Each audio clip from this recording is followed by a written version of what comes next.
সাবেক defence secretary Leone প্যানেটা অভিযোগ করেছেন, ইরানের সাথে যুদ্ধের রণকৌশল নিয়ে ভাবার চেয়ে অভ্যন্তরীণ কোন্দল নিয়ে ব্যস্ত সময় পার করছে পেন্টাগন। বৃহস্পতিবার এমএস নাওকে তিনি সতর্ক করেন, পেন্টাগনের দুর্বলতার সুযোগে ইরানের কট্টরপন্থীরা শক্তিশালী হয়ে উঠতে পারে। এদিকে ট্রাম্প প্রশাসনের সাবেক সিকিউরিটি অ্যাডভাইজার জন বল্টন সতর্ক করেন, প্রেসিডেন্ট ট্রাম্প যদি কেবল বিজয় ঘোষণার জন্য ইরানের সাথে চুক্তি করেন, তাহলে সেটা আমেরিকার জন্য বিপজ্জনক হতে পারে। নেভি সেক্রেটারি জন ফিলান সহ একাধিক উচ্চপদস্থ সামরিক কর্মকর্তার পদত্যাগ বা অপসারণকে যুদ্ধের সময় একটি বিপজ্জনক লক্ষণ হিসেবে অভিহিত করেছেন সাবেক ডিফেন্স সেক্রেটারি লিউ প্যানেটা। তার মতে, যখন ইরানের সাথে সরাসরি যুদ্ধের মোকাবিলা করার কথা, তখন অভ্যন্তরীণ কোন্দল আর প্রশাসনিক রদবদল নিয়ে ব্যস্ত সময় পার করছে পেন্টাগন।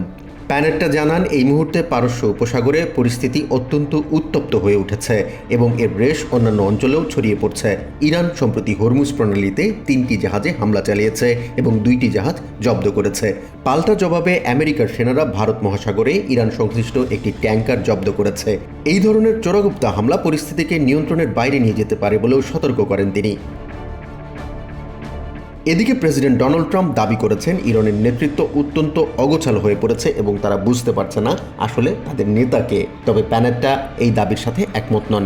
সিআইএ ডিরেক্টর হিসেবে তার অভিজ্ঞতা থেকে তিনি জানান, ইরানের কট্টরপন্থীরা এখনও ক্ষমতায় শক্তভাবে অধিষ্ঠিত এবং আইআরজিসি টিকে থাকতে যথেষ্টই পারদর্শী।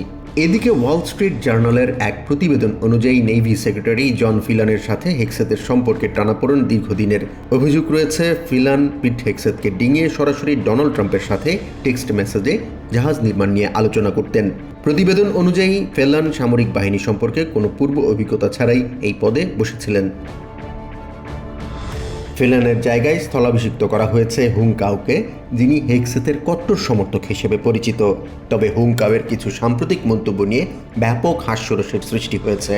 সাবেক ব্রিগেডিয়ার জেনারেল স্টিভ অ্যান্ডারসন এই পরিস্থিতির তীব্র সমালোচনা করে প্রথম বিশ্বযুদ্ধের একটি বিখ্যাত প্রবাদ ব্যবহার করেছেন, গাধার নেতৃত্বে সিংহবাহিনী। তিনি অভিযোগ করেন, হেক্সেত পেন্টাগনে কোনো ভিন্নমত বা সৃজনশীল চিন্তা বরদাস্ত করছেন না এবং কৃষ্ণাঙ্গ ও নারী কর্মকর্তাদের পদোন্নতি আটকে দিয়ে বৈষম্য তৈরি করছেন। প্রেসিডেন্ট ডোনাল্ড ট্রাম্প সম্প্রতি ইরানের সাথে যুদ্ধবিরতির মেয়াদ অনির্দিষ্টকালের জন্য বৃদ্ধি করেছেন। ট্রাম্প প্রশাসনের সাবেক সিকিউরিটি অ্যাডভাইজার জন বোল্টন একে মারাত্মক ভুল হিসেবে দেখছেন। বোল্টনের মতে, ট্রাম্প প্রশাসন এখন যেভাবেই হোক এই যুদ্ধ থেকে বেরিয়ে আসতে চাইছে, যা ইরানকে আমেরিকার সামরিক সক্ষমতা বিষয়ে ভুল বার্তা দিচ্ছে। বোল্টন বলেন, গত 47 বছরে ইরানের কট্টরপন্থী আদর্শ আরও শক্তিশালী হয়েছে। তার ভাষায়, মধ্যপ্রাচ্যে স্থিতিশীলতা আনার একমাত্র উপায় হল ইরানের কট্টরপন্থার পতন।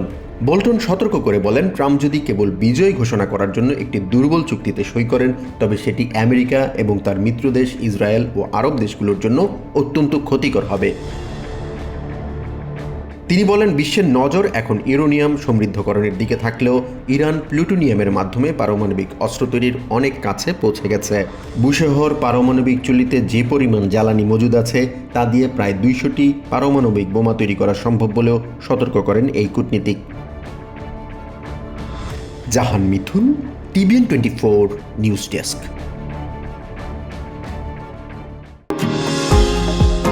নিউ ইয়র্ক থেকে সম্প্রচারিত টিভিএন 24 টেলিভিশন বিশ্বজুড়ে বাঙালির কণ্ঠস্বর।